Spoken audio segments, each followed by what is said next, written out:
Hi, I'm JJ. Welcome back. Today I wanted to talk about sumo, and I also will be talking about The Way of Salt. I read this book for Shorty September just because it's only, I guess if you take off the glossary, it's just like 160 something pages with pictures and stuff. So I really enjoyed the pictures in here, the history. It talks about the culture of Japan and sumo, and how it's almost like a travel book because it does talk about the different, sites and stuff you can see in the different temples. So it talks about the different religions of Japan, especially Shinto, which is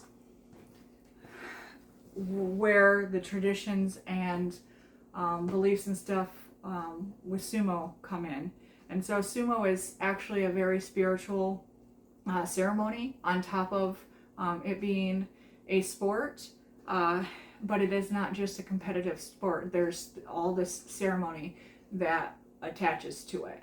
And that's what is fascinating for me, because it's been mostly unchanged for centuries, for its duration, and I like being connected to something that old.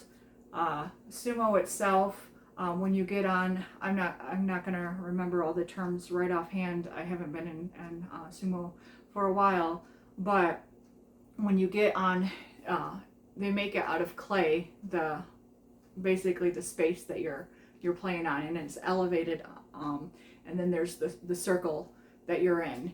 And basically the goal is to try to either push your opponent out of the circle or get them on the ground. Anything that's not the bottoms of their feet that touches the ground disqualifies them, makes them lose the match. And so they try to catch themselves with their hand. They fall on their knee or anything like that. They lost. And so it can be over in seconds. It can be over in a couple of minutes. Like, it all depends. And so it's described as like the world's quickest chess match, because it is more than just brute force. You have to be able to really position yourself in an optimal way. You have to use either momentum against them. You have to think quickly on your feet as they're trying to either push you out as well. You can lift them up and carry them out even. So that's what fascinated me about this. I grew up doing martial arts, and I had not done it for a while. I was a second-degree black belt in Tang Soo Do, but hadn't been doing any martial arts for a while, and had actually wanted to get into possibly Kung Fu. I really wanted to learn the weapons and stuff from one of the different Kung Fu branches. But I went to one of my Japanese club meetings, and we had a local guy come in and talk about sumo, talk about the ceremony of it, the rules of it, showed us kind of what's going on with it now, and mentioned that there was a local sumo club, and then they were going to do a tournament and a demonstration. We have Art Prize here in Michigan during the fall, and it just happened to be right after this club meeting. So I went and watched the sumo tournament, which was really interesting and cool to watch. And then I did the demo and immediately fell in love, because it was strength, it was endurance, and it was strategy, and so quick and high impact and high intensity and quick pace, and it wasn't like anything I had ever done before. And I started going to classes. I actually had to stop going to classes because I thought football would help my sumo, and there were tryouts for a women's tackle football league, and I wanted to try it, and I made the team. I was practicing and going to sumo, and then right before the season started, I broke my arm in two places during practice. I was tackling someone and had them, my arms around their legs, and they fell, and they're basically, when their knees collapsed, they basically levered my arm in half. So I needed surgery and all that. So I ended up not being able to play football or do sumo. And so it was a long recovery time, and then I haven't been back to sumo since.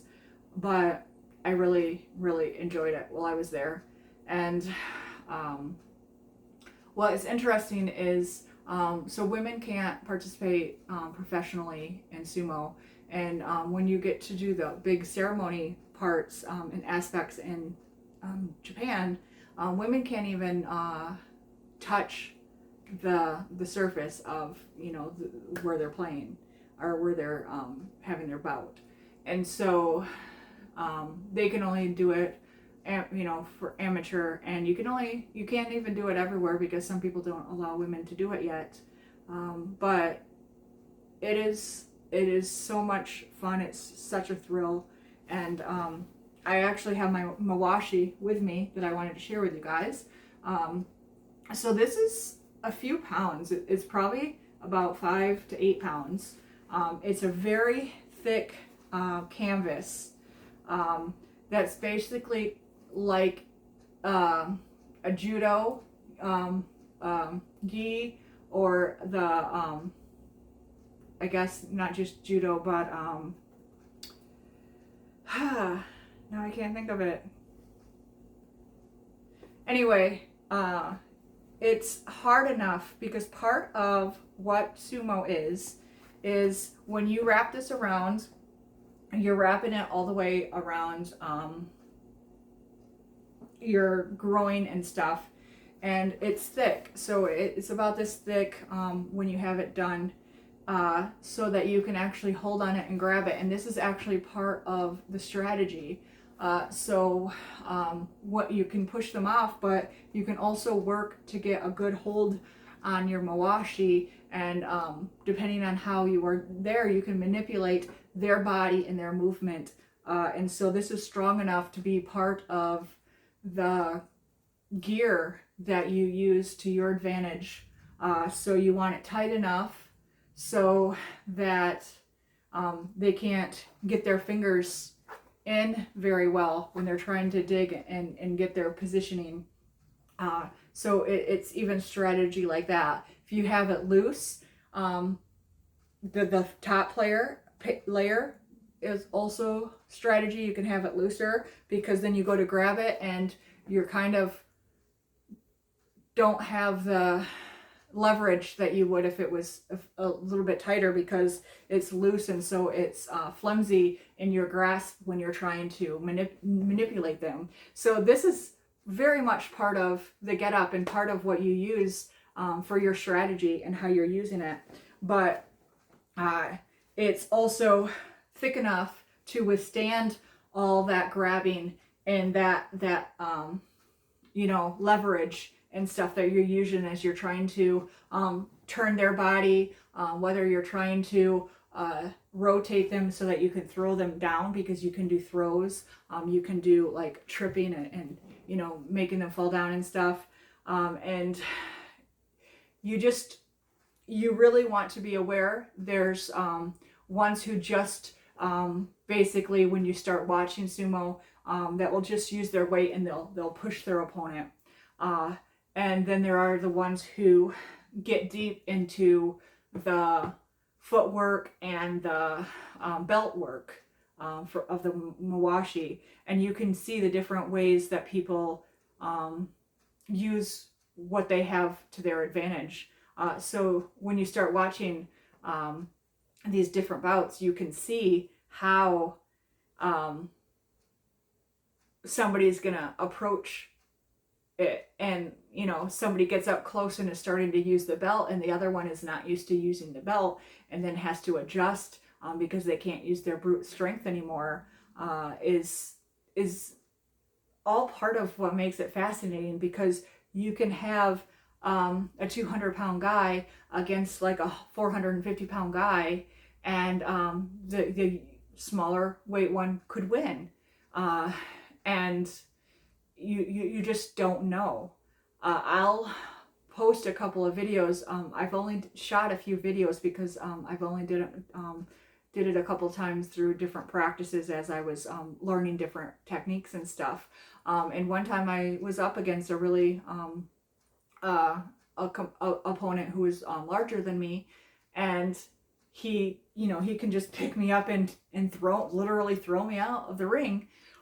But I did beat him once, and I do not have the footage of that, but it did happen, because he was coming at me, and you could use their momentum against them and just not be there when they get there. And if you just help them out of the ring, or they can't stop themselves, you can beat a larger opponent that way as well, which I was really excited that I was able to do. Like one time in like 30, but one time, gives you that motivation that you can do it again. So it is intimidating going up there, and because there are no female, there are no women in my class, so I had to go against all the men. And my trainer is multiple times world champion, or national champion rather. So like he's hard to go against, and obviously I've never beaten him, but I have gone against all different body types, and it's hard knowing who you're gonna go up against. You go up there and someone's like 200 or more, 250 pounds heavier than you, or somebody is really tall and skinny, and so they have a higher, longer arm reach than you do, so you can't even get into maneuver to try to work the mawashi. So there's all kinds of aspects that go into it that that you don't realize unless you're there trying to do it. When you watch a bout that only lasts like a second, you don't get to see how much athleticism goes into this. It's literally the hardest workout that I've ever done, especially when you smash the two bodies together and you're dominant, trying to get dominance with somebody who's stronger than you or the same size as you, and you're just trying to outlast them. You have to have better stamina. And there's just these things that you don't think about when you think about sumo, that once you start even going to one practice, you realize how athletic these people are, and you have such a reverence for that, and it makes watching it more interesting. And you can tell that the person who wrote this book loves sumo, because he's talking about how exciting it is to watch it, and how much more you get out of it when you understand the ceremony behind it, when you understand the depth of what it takes to be an elite sumo wrestler. And just the way that it's so culturally significant, and unfortunately not as popular as a lot of sports nowadays, but still has this amazing sense of reverence behind it, of why you just want to be around it and you just want to watch it. And it's not silly, and it's not ridiculous, and they're not just these bulldozers trying to shove each other over. Like, there's so much more involved than what you might see if you just tune in and watch. There's a certain amount of moves that you can do, and you just have to learn how to use each one. You got to get basically find what works for you, but then be able to adapt, because every time you step into the ring, into that circle, it's so much different because you don't know who your opponent is, you don't know what they're bringing to the table, and you just have to be able to basically outlast them, outsmart them. And I did enjoy this. I liked that it gave me the history of, you know, how it came and why some things are important and why some of the rituals that you learn are still done. You know, they talked me through them when I was learning them, but seeing, you know, how it's been something that's been done that way forever, it just makes you understand it and appreciate it more. Whether it's you're do this whole ceremony the day before a tournament where you're basically blessing the area and asking the gods to keep everyone safe and to have a good match, and how their religion is very highly influenced and their culture is very highly influenced in this sport more than any other sport, and how it's not just something to watch, it's not just something to do and move up the ranks, that everything is done with intention. And it's important to not only understand everybody who came before, but understanding that you're preserving something sacred when you're doing this. And not that I get to do part of all that stuff, but the fact that I can even tangibly be a part of this just makes me feel not small, but like understand how small we are in the grand scheme of things. And then it makes me feel, and I guess, strong being part of something that relevant, that reverent, that long lasting. And I don't know, I can't explain it, but I really thoroughly enjoy every aspect of it. And just the idea that on top of trying to move your body weight and trying to understand what you're doing and learning this got me to appreciate and understand my body more and how it moves and how strong it is, because you're moving with your legs, and how grounded you have to be and how aware of your movements. Like I said, you have to move with intention, and to be intentional like that makes you, despite the way you look, the way that your body is, the way that you feel, the way that you move in the world, if you do it with intention and you understand that your body is yours and it's stronger than you realize, and it's part of the earth as you're walking and grounded, it makes you a little less superficial, and it makes you a little more accepting of any kind of, I guess, inadequacies that you think you have, or any kind of bad relationship you might have with your body. Doing this and being part of this just made me appreciate what I could do, and I'll always love it for that.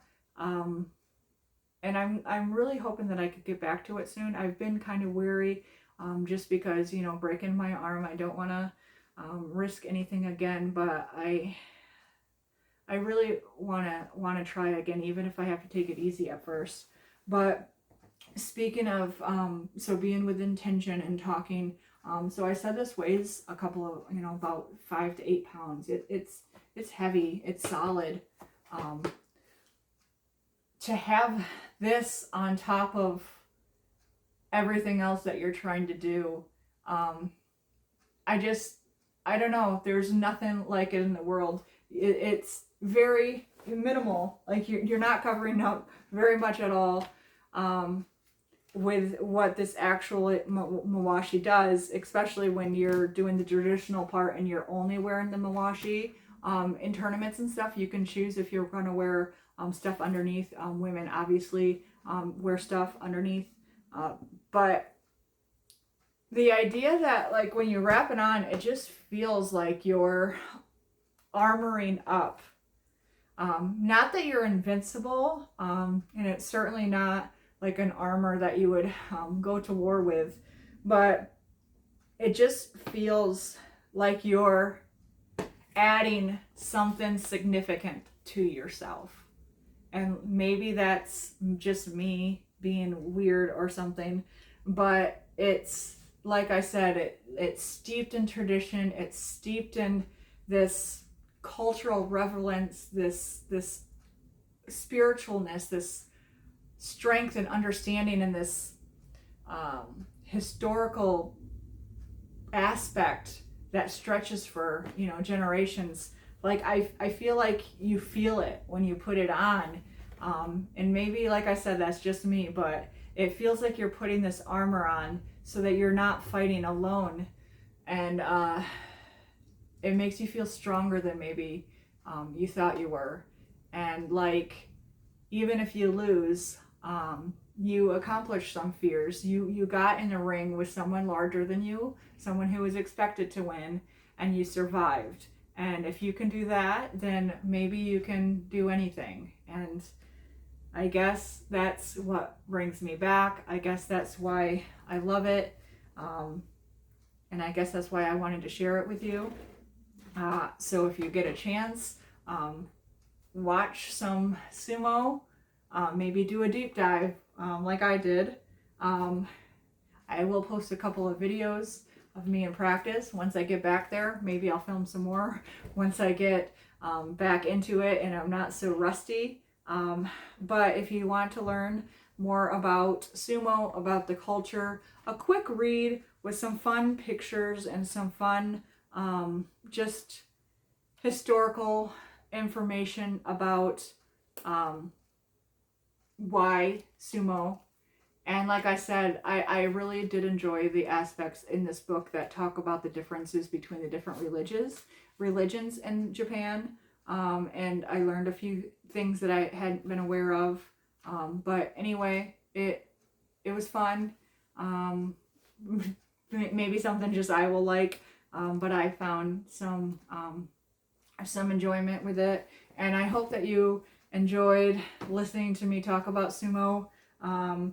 I wish that I could let you feel this, see how heavy it is, feel how solid and how hard it is, so that you can really get the feel for what sumo is. And I don't know, I like I said, I hope you enjoy this. I don't know what else to share. When I have more videos along the way, I will share them with you.